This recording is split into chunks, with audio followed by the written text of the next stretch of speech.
السلام عليكم، معاكم منال عبد المنعم. ازيكم يا حلوين؟ عاملين ايه؟ يا رب تكونوا كلكم بألف خير. النهارده ان شاء الله جايه لكم فيديو جديد ان شاء الله يعجبكم. بس قبل ما ندخل على الفيديو حابه افكركم يا ريت ما تنسوش اللايك، وكمان ما تنسوش تشتركوا في قناتي على اليوتيوب وتفعلوا الجرس عشان كل جديد اعمله يوصلكم، وكمان تعملي شير لكل فيديو بنزله. بحبكم في الله، اجمل واحلى متابعين. ربنا يديمكم في حياتي نعم. يلا نبدأ ونقول بسم الله الرحمن الرحيم، وكمان نصلي على الرسول عشان ربنا يبارك لينا في كل حاجة بنعملها. يلا نبدأ ونقول بسم الله الرحمن الرحيم. النهاردة بقى إن شاء الله يوم جديد وروتين جديد، إن شاء الله تكملي معايا الفيديو يعجبكم إن شاء الله. طبعا أول حاجة هعملها جاية لكم اليوم كده من أوله، من أول ما أفطر. اليوم ده كان آخر يوم امتحان لعمر، فكان بصراحة عندي قرص أو باتيه، وكان عندي كمان زبادو. فقلت أفطر حاجة خفيفة كده، وبعد كده هبتدي بقى أدخل على تنظيف شقتي. طبعا أنا نظفت الشقة كلها، ولكن جايبة معاكم غرفة الولاد. عمر بقى خلص الامتحانات، فعايزة بقى أشيل الكتب وأوسع الدنيا كده وأنظف الغرفة من فوق لتحت كده وأخليها زي الفل. أول حاجة طبعا سميت الله كده وصليت على الرسول، وابتديت طبعا اجيب الزعافه انضف الحيطان بيبقى عليها تراب. فانا عايزه بقى بما اني هنضف الغرفه يعني زي ما هتشوفوا معايا دلوقتي، وهشيل بقى الكتب كده وهظبطها، وكمان هشيل الستاير. فقلت بقى ايه، انضف الحيطان الاول عشان برضو تبقى كل حاجه نظيفه وزي الفل. بس دايما كده سمي الله وصلي على الرسول عشان ربنا يبارك لك في كل حاجه بتعمليها وكمان تخلصيها بسرعه. طبعا بقى نضفت الحيطه كلها وخليتها زي الفل وشلت من عليها الاتربه. هنزل كمان الستاير عايزه اغسلها، وبعد كده بقى هنضف الشباك بتاعت برضو تنظيفه حلوه. انا على طول يعني يوميا ايدي في الشبابيك بنضفها على طول، فعشان كده برضو بتبقى نظيفه ومش متعبه. بس انا جبت الفرشه برضو، قلت لو في تراب او اي حاجه اكون برضو نضفت الشيش بتاعي وخليته زي الفل. وبعد كده هفتح بقى الشباك واحط فيه المخدات، منها طبعا تتهوى ومنها كمان توسع لي عشان اعرف بقى انضف السراير. انا رفعت المراتب، كنت عايزه انضف تحتيها ولكن لقيت تحتها نظيف، لان انا طبعا كنت لسه منضفه قبل العيد، فتحت المراتب ما لحقش يتبهدل ولا حاجه. فقلت حرام بدل ما هيدي حيلي، لا خلاص مش هشيلها طالما كده كده نضيف تحت المراتب.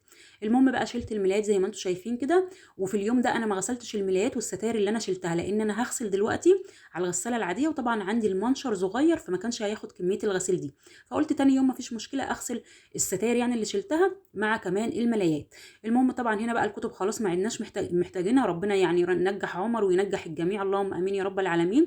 هشيلهم بقى في شنطه كده واخليهم بقى على طبعا ما الشهاده تبان. ربنا ينجحه يا رب وينجح ولادنا جميعا، اللهم امين يا رب العالمين. قلت بقى انضف الكومودينو ده كويس، والكراريس دي يعني فيها فاضي ونصها كده فاضي، فقلت برضو خليها تنفع برضو ايام الدروس كده بيبقوا محتاجين حاجات زي كده، فخليها. لان طبعا كل حاجه بقت غاليه، فطالما الحاجه هتنفع يبقى بلاش نستغنى عنها. طبعا الدرج التاني ده فيه الكتب والحاجات بتاعت ادهم، فهرصها كده واظبطها. طبعا ادهم لسه ما امتحنش. عايزه بقى دعوه حلوه كده في الكومنتات، ربنا ينجحه هو واللي زيه، اللهم امين يا رب العالمين. وندى كمان لسه بتمتحن، ربنا يا رب ينجح اولادنا جميعا، امين يا رب العالمين. المهم ان انا نظفت الدراج بتاعت الكومودين وظبطتها، وشلت منها اي حاجه بقى مش محتاجاها، والحاجه اللي محتاجاها خليتها. طبعا في اقلام لميتها كلها في المقلمه وحطيتها برده في الدرج. شايفين بقى طبعا الكتب دي بتاعت النص الاولاني، والنص طبعا اللي هو بقى خلصوا فيه الحمد لله. فشلتهم بقى من الغرفه كده يوسعوا كمان، يعني حسيت ان الغرفه كده وسعت ونورت كمان. جيت بقى على الكومودينو التاني برضو هبتدي بقى اشيل المفرش ده وامسحه واخليه زي الفل كده، عشان طبعا هحط عليه مفرش نظيف. كل حاجه طبعا لما بشيلها بنضف مكانها يعني بالحته اللي في ايديا، وبعد طبعا ما بكنس ببتدي المع زي ما احنا طبعا متعودين مع بعض. هنا بقى كنست زي ما انتم شايفين، وزي ما قلت لكم انا رفعت المراتب لقيت تحتها نظيف، فقلت حرام بدل ما اشيلها واهد في حيلي، لا اخليها ممكن قبل العيد ابقى اشيل المراتب كده وانضف تحتيها. المهم طبعا شلت التراب زي ما انتم شايفين كده. هو كل اللي عملته لما شديت السرير كده طبعا ما لقيتش، يعني شايفين مفيش تراب خالص، فقلت حرام بقى ان انا طبعا انضف تحته. بما اني مفيش تراب لا يبقى خلاص مش هشيل تحته ولا حاجه، وخليها زي ما قلت لكم كده قبل العيد ان شاء الله. المهم بقى كنست الغرفه كلها ونضفتها وخليتها زي الفل. هبتدي بقى اجيب الفوطه بتاعتي واجيب البخاخ بتاعي وابتدي بقى المع كل حاجه. لمع بقى الخشب، المع الشاشه. طبعا غرفه الولاد بصراحه ما فيهاش ازاز، فكل اللي فيها يعني خشب زي ما انتم شايفين كده، فبلمعه وبخليه زي الفل. الحاجه لما بتنضفيها بتنور وبتبقى شكلها حلو. عايزه اقول لكم لو الحاجه بتاعتك يعني حساها كده قديمه، نضفيها بس ولمعيها شوفيها هتبقى عامله ازاي، بجد هتبقى بتبرق كده وشكلها حلو وتحس ان هي جديده. المهم طبعا هلمع الدولاب، كل حاجه في الغرفه مسكتها ولمعتها وخليتها زي الفل. طبعا بقيه الشقه برضو بنضفها وبلمعها وبخليها زي الفل هي كمان. ولكن بقى يعني كان اهم حاجه عندي الغرفه، ان انا اشيل بقى منها الكتب، اخليها تروق بمعنى اصح. لان طبعا احنا كلنا عارفين لما بيبقى الغرفه او المكان اللي حاطين فيه كتب بيبقى كركبه، طبعا انا بقى وسعت وحسيت ان الغرفه كده وسعت وبقى شكلها حلو قوي قوي. لمعت بقى كل حاجه، والسراير والدولاب والشاشه، وكمان الباب بتاع الغرفه برضو مسكته نضفته. مكان برضو ما الولاد كده بيبقوا بيفتحوا الاكره وبيقفلوا، مسكته برضو نضفته وخليته زي الفل زي ما انتم شايفين كده. بعد كده بقى هجيب ملايات نظيفه وابتدي بقى افرش الملايات بتاعتي. طبعا المراتب اتهوت لاني وانا بعمل الحاجات اللي انتم شايفينها دي، وطبعا فصلت الفيديو وخرجت برضو نضفت بقيه الشقه، فالمراتب بقى عندي اتهوت كده وبقت ريحتها حلوه وزي الفل. دخلت كمان المخدات، وبعد كده بقى حطيت الكوفرتات كده زي ما انتم شايفين. طبعا دول بيتغطوا بيهم في الصيف لان برضو الجو ساعات بيبرد بالليل. المهم بقى كان عندي الستاير دي، قلت بس احطها على مغسل الستاره بتاعه الغرفه، لان انا بصراحه من الناس اللي بحب اشيل الستاير وما بحبش ان انا معلقش الستاير غيرها. لكن يعني بحب احط اي ستاير بحيث ان انا احس ان الغرفه كده شكلها حلو.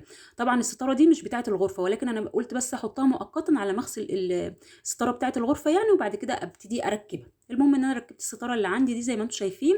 وبعد كده بقى هجيب الميه، وطبعا هلمع السيراميك واي بقى معطر عندك. انا بصراحه عندي فريده، والجيركن ده ما شاء الله يعني بقى له وقت معايا، وفي برضو كميه حلوه، فبصراحه بمسح بيه على طول. المهم طبعا هنا همسح بقى بالشرشوبه، وبعد ما بمسح بسيب السيراميك بتاعي ينشف.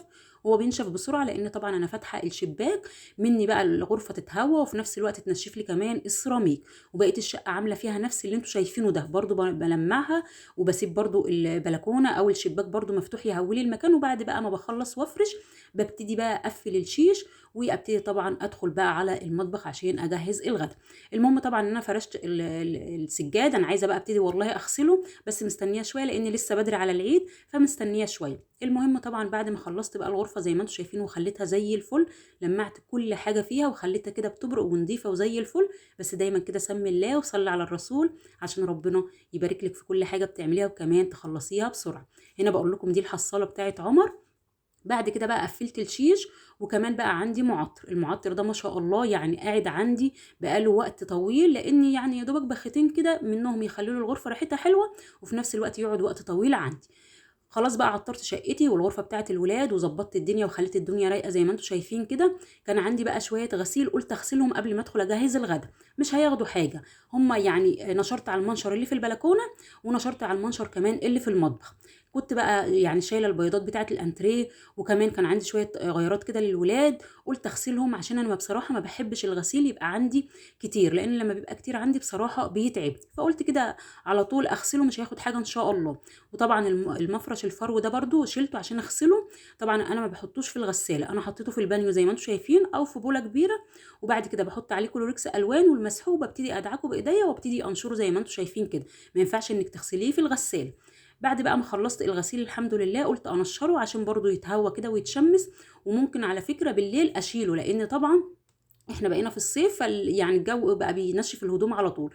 المهم طبعا ان انا نشرت الغسيل زي ما انتم شايفين كده، ونشرت بقى برضو في الشباك اللي في المطبخ لان المنشر ما خدش الغسيل كله، فنشرت بقى في المنشر برضو اللي في المطبخ. يعني هنا نشرت الفواتح زي ما انتم شايفين كده، والبقى الغوامق نشرتهم في الشباك اللي في المطبخ. المهم ان انا خلصت الغسيل بتاعي ونشرته الحمد لله، عشان انا هخرج عايزه اروح اجيب التموين. المهم طبعا كملي معايا الفيديو ان شاء الله يعجبك. ما تنسوش تحطوا اللايك. ربنا يديمكم في حياتي اجمل واحلى اخوات، ربنا يخليكم ليا اللهم امين يا رب العالمين. في اليوم ده بقى كنت محتاره اعمل غدا ايه اعمل غدا ايه. المهم افتكرت ان انا عندي كيس كفته رز، وانا من الناس اللي ما بحبش اعمل الاكل على ميه، انا بحب اعمل الاكل بتاعي على شوربه. فلقيت بقى في الفريزر كده لما دعبست فيه لقيت فيه ماسوره، قلت اطلعها وبتعامل معاها كاني بعمل لحمه. وعايزه اقول لكم ان العظم او الماسوره بيدي شوربه احلى من اللحمه نفسها. حطيت بقى المنكهات بتاعتي زي ما انتم شايفين كده، وطبعا اول برضو ما العظم بتاعي بيطلع ريم بشيله، بتعامل كاني بعمل لحمه بالظبط. هنا بقى كنت طلعت كيس الكفته من الفريزر، يعني ده كان اخر كيس، قلت اعمله واعمل شويه رز بشعريه. طبعا لما بكون بعمل الكفته لوحدها بعملها بتوم بس بما اني هحط فيها بطاطس عملتها ببصل. قطعت بصله كده صغيره، وطبعا حطيت معلقتين من الزيت، ومش بخلي البصل ياخد لون خصوصا في الصيف، لان طبعا لما بتخلي البصل بتاعك ياخد لون بيبقى تقيل في الاكل بتاعه قوي. يا دوبك بس البصله بتاعتي غيرت لونها نزلت بمعلقه من التوم المفروم، وبعد كده هبتدي انزل بمعلقه من الصلصه، ودي اختياري لو مش حابه تحطيها مفيش اي مشكله. انا بحطها لما بتكون موجوده عندي، مش موجوده خلاص بحط طماطم بس. طبعا بقى عندي طماطم ضربها في الخلاط وكمان مصفياها، وهبتدي انزل بمعلقه صغيره من السكر، وانزلي بالتوابل اللي انت بتحبيها. انزلي بقى فلفل اسمر، بابريكا، كمون، كزبره ناشفه، وطبعا الملح بتاعك، لو حابه تحطي شطه يعني التوابل اللي انت بتحبيها حطيها. وهسيب طبعا الطماطم بتاعتي تتسبك، والشوربه كمان بتجهز معايا عشان لما يعني اجي اعمل الرز ازيده بالشوربه وكمان الكفته بتاعتي. هنا بقى جهزت الحاجه بتاعتي زي ما انتم شايفين كده. هبتدي بقى اصبع الكفته. انا كنت شايلاها زي ما انتم شايفين كده لاني ما كانش عندي مكان في الفريزر، فشلتها زي ما انتم شايفين، ما فيش اي مشكله. وطبعا هنا عندك اختيارين، لو حابه تصبعيها زي ما انتم شايفين قدامكم كده او تكوريها. انا بس يعني بحب بصراحه اكورها. المهم ان انا بوريك اني لو حابه تعمليها بالشكل ده براحتك، حابه تكوريها براحتك، وتعملي طبعا المقاس اللي انت عايزاه، بس تعملي حسابك ان لما الكفته بتستوي بتزيد شويه. شايفين بقى يعني مش بتلزق ولا اي حاجه لان المقادير بتاعتها كانت مظبوطه. خلصت الكميه كلها ما شاء الله. عندي زيت وما يكونش كتير ولا حاجه، بس المهم انه يسخن. وبعد كده انزلي بالكفته وابتدي اديها اللون اللي انت عايزاه. انا بحب اديها لون شويه عشان لما بحطها في الطماطم بيبقى طعمها حلو قوي قوي. المهم طبعا هنزل بقى بكميه الكفته زي ما انتم شايفين. هي اول ما بتاخد لون بتبتدي تقلبيها، بتروح متقلبه معاكي بكل سهوله. شايفين بقى طبعا هديها اللون اللي انا عايزاه. وبعد كده هبتدي انزل ببقيه الكميه. المهم ان انا هقلي الكميه كلها، وما شاء الله كميه حلوه. بعد كده بقى بعد ما بخلصها طبعا مش بنزل بيها هي الاول لان انا عندي بطاطس. انا هنزل بالبطاطس الاول على الطماطم واديها بس غلوتين، وبعد كده هبتدي انزل بالكفته لان الكفته مش هتاخد نفس سوى البطاطس، يعني الكفته بتستوي بسرعه عن البطاطس. المهم ان انا طبعا بطلع على مناديل زي ما انتم شايفين كده. وبعد كده بقى هبتدي اقلي بقيه الكميه. عايزه اقول لكم ان كفته الرز دي حلوه جدا جدا، وكمان بتنفع بقى في اي وقت انت محتاره كده بتبتدي تطلعيها وتعمليها جنبها شويه رز ابيض او رز بشعريه على حسب يعني ما اولادك بيحبوا. طبعا هنا بقى هنزل بالبطاطس وكمان المرقه واظبط الملح بتاعي. واول بقى ما احس ان البطاطس بتاعتي ابتدت تدخل في السوى هبتدي انزل بالكفته واسيبها بقى تستوي. وكمان الرز هحط عليه برده المرقه. المهم ان انا في الاخر بحط معلقه كده من الثوم المفروم، طبعا دي غير المعلقه اللي انا حطيتها مع البصل، بتدي ريحه حلوه للبطاطس وكمان طعم حلو قوي قوي. طبعا هنا البطاطس كانت خلاص داخله على السوى، فقلت بقى انزل بالكفته وكمان ازيد الرز بتاعي واسوي بقى الاكل لان الولاد كانوا عايزين يتغدوا. انا بصراحه عايزه اخلص كل اللي ورايا قبل ما اخرج طبعا اجيب التموين، عشان طبعا لما بكون راجعه بكون بصراحه هلكانه مش قادره اعمل اي حاجه. فبحب بقى ان انا انضف شقتي كده واظبط الدنيا قبل ما اخرج، بحيث ان انا طبعا شقتي مطبخي تبقى نظيفه ومرتبه كده وكل حاجه نظيفه وزي الفل. المهم طبعا زدت الاكل على البوتاجاز بيستوي، فطبعا مش هحطه واقعد، لا انا في شويه مواعين في الحوض سميت الله كده وصليت على الرسول وقلت اغسل. انا عايزه اخلص كل اللي ورايا عشان بتاع التموين بيبقى له وقت وبيقفل فيه، فعايزه اخرج يعني قبل ما يقفل.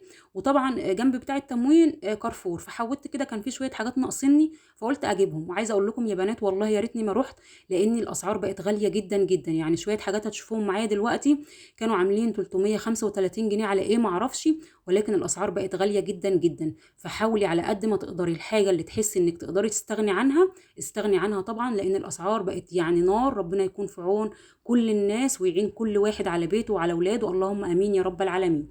طبعا بقى خلصت المواعين، انا عايزه اغسلهم عشان ما يبقى يعني ما يبقوش مع مواعين الغدا ويبقوا كتار عليا. المهم طبعا هغسل الحوض وكمان الرخامه بتاعتي وكمان الارضيه بتاعه المطبخ برده كنستها ومسحتها ونضفتها. المهم ان المطبخ بتاعي يكون نظيف بحيث ان لما نتغدى هو بس البوتاجاز اللي لمعه والمواعين بتاعه الغدا. طبعا هنا بقى خلصت زي ما انتم شايفين كده، لمعت الحوض بتاعي والرخامه نشفتها كويس.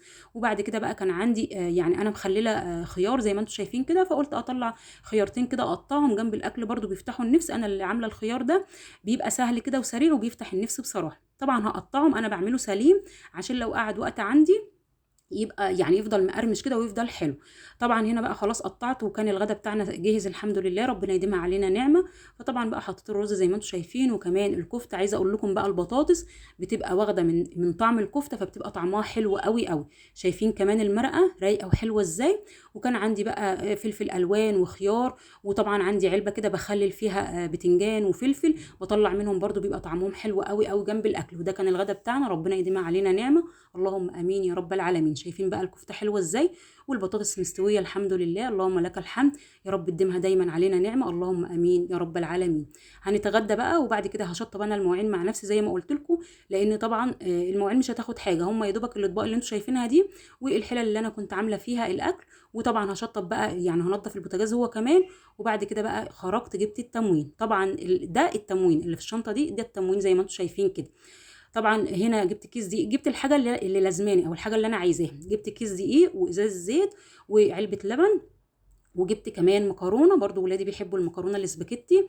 دي حاجه التموين، دي الحاجه اللي انا جايباها من التموين. دي بقى الحاجات اللي انا قلت لكم رحت يعني كارفور ويا ريتني ما رحت. دي الحاجات اللي انا جايباها، ومش عارفه عامله 335 على ايه.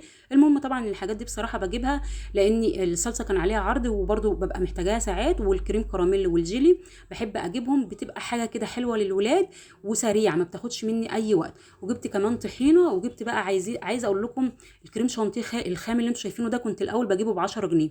شويه اللي انتم شايفينهم دول كانوا ب 50 جنيه، وانا اتفاجئت بصراحه وفضلت مستغربه ب 50 جنيه ازاي. المهم دي كانت المشتريات بتاعي او التموين، وشويه المشتريات اللي انتم شايفينهم دول.